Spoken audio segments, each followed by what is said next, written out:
Hi guys, today we're back for another block spotlight and we're going to take a look at one of the more advanced or slightly more complicated logic gates, and that is this guy here, the state cell. Now what the state cell is, it's a bit like an advanced timer. What it will do is it will hold a signal for a set period of time and then send a pulse from a different side when it's finished. So if you just right click without anything in your hand, what you will get is a little timer interface like this where you can adjust the time to whatever you please. I think the minimum is 0.2 seconds and the maximum is however long you're prepared to click. I think there will be an arbitrary maximum, but it won't be anything close to what you're going to need it to be.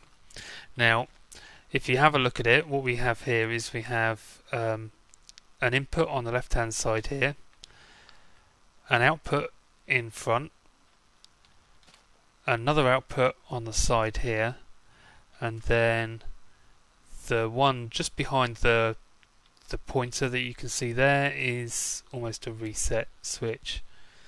So what you can do is if we send a pulse down there, it will send a signal out the front, and when it's finished it's going to send a pulse out the side.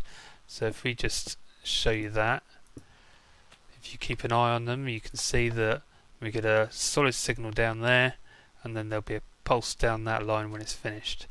Now if we hit this one while it's doing it, it's going to reset the timer to the beginning,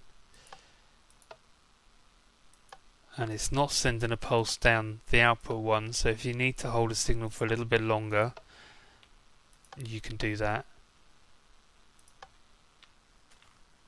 And that is basically the state cell. Now what you can also do is you can turn it around, shift right click, and that's going to make it completely reverse itself. So what you have is it working completely the opposite way around. So it's working, you send a signal down this side and then it sends a pulse down here and finishes off by sending a little pulse down here.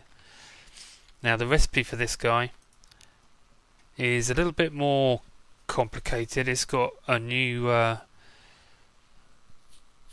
logic component in there called the silicon chip. Now the silicon chip is simply a red dope wafer on top of 3 stone wafers, and that's going to give you 3 silicon chips. So it is a little bit more involved, but again fairly straightforward. Basic materials are going to be able to produce these.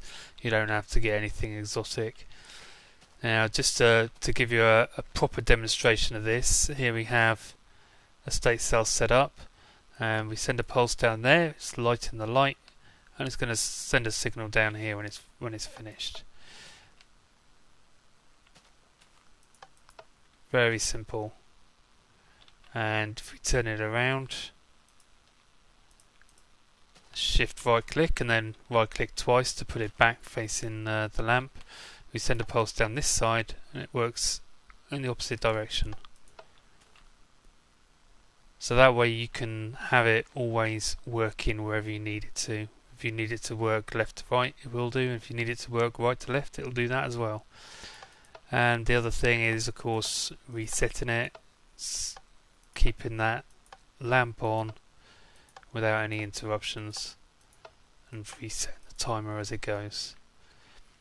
So that is the state cell, and it works better with a pulse, because if you leave it on like that, it's going to hold that timer for longer than you want it to. So it's always best to send this as a pulse, and even a button press is going to be too long, so it's going to hold the timer a little bit longer than you're expecting it to.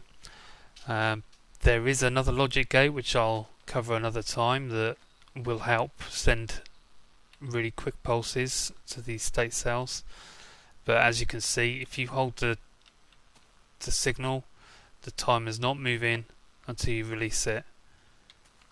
So that's very important to remember if you're relying on timings.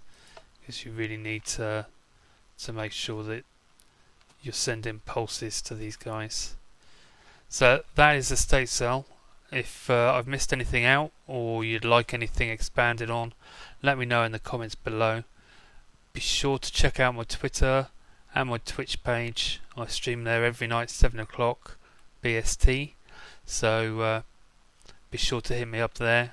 I've got a Let's Play World that I occasionally go and do stuff on, and you can see some of my completed builds.